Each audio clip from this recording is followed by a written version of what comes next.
જય હિન્દ, જય ભારત, જય સંવિધાન, જય માતાજી.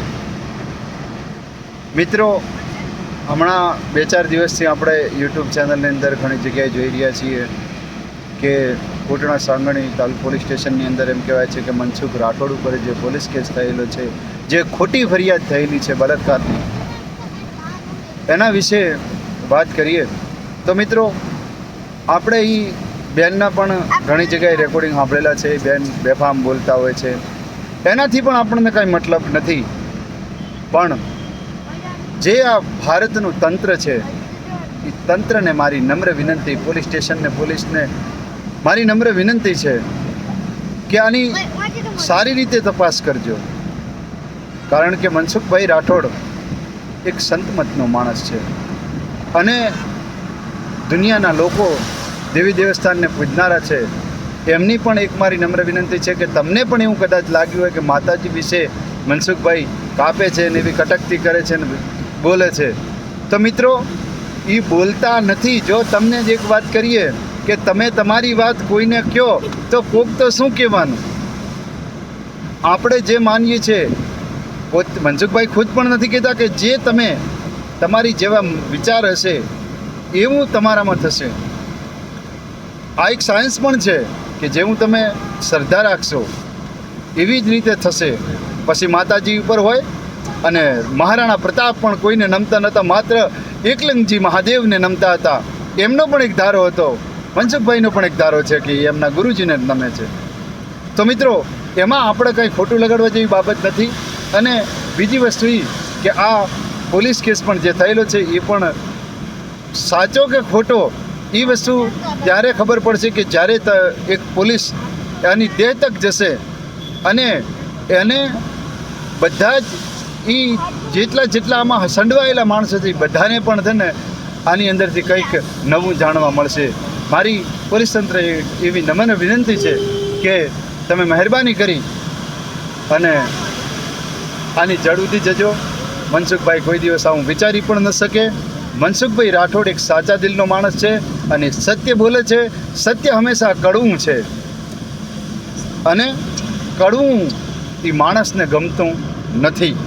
કદાચ એટલા માટે અમુક લોકોને ખોટું લાગતું હોય, બાકી રિયલમાં જે માણસની આગળ સારા વિચારો ધરાવે છે, આજે દુનિયાના ઘણા એવા માણસો છે કે જેમનું એમણે સમાધાન કરી નાખ્યું છે. અને ઘણા એવા લોકો પણ છે કે જે લોકો મનસુખભાઈને ગુરુ માનવા લાગ્યા છે. મિત્રો, મારી નમ્ર વિનંતી છે કે આજે એ વાતને લઈ અને મનસુખભાઈની એમ કે વિરુદ્ધમાં ના થશે એની તરફેણ કરજો. કારણ કે એ વસ્તુ આખી જુદી છે. સંત મત એટલે કબીર સાહેબે પણ કીધું છે કે ભૂવો ધૂણી ધૂણી માદો પડે ત્યારે બીજા ભૂવાને બોલાવે ને વૈદ્યના તનમાં તાવ આવે ત્યારે કોઈ ઔષધિ વિસરાઈ જાય. અને આવું ઘણા સંતો મહંતો કહી ગયા છે. સંતો મહંતોની વાતો ખોટી ન હોઈ શકે અને ખોટી હોય તો આજે પૂજનીય ન હોઈ શકે. સાહેબ, જે માણસોએ દુઃખ પડ્યા છે એ જ લોકો પૂજાયા છે. એમને જીવતા કોઈએ હક નથી લેવા દીધું, જીવતા હક નથી લેવા દીધું. અને એની દાખલો વાત કરીએ આપણે તો અમરેલીના સંત મૂળદાસ જે જીવિત હતા, એમ કહેવાય છે કે મૂળદાસને પગની અંદર છોકરા, અમરેલીની બજારમાં મૂળદાસ જ્યારે નીકળતા ત્યારે એમ કહેવાય છે કે નાના નાના છોકરાઓને પગની અંદર નાખતા કે એમના રજકણથી મારા છોકરામાં એવા સારા વિચાર આવી જાય, એમની કૃપા થઈ જાય.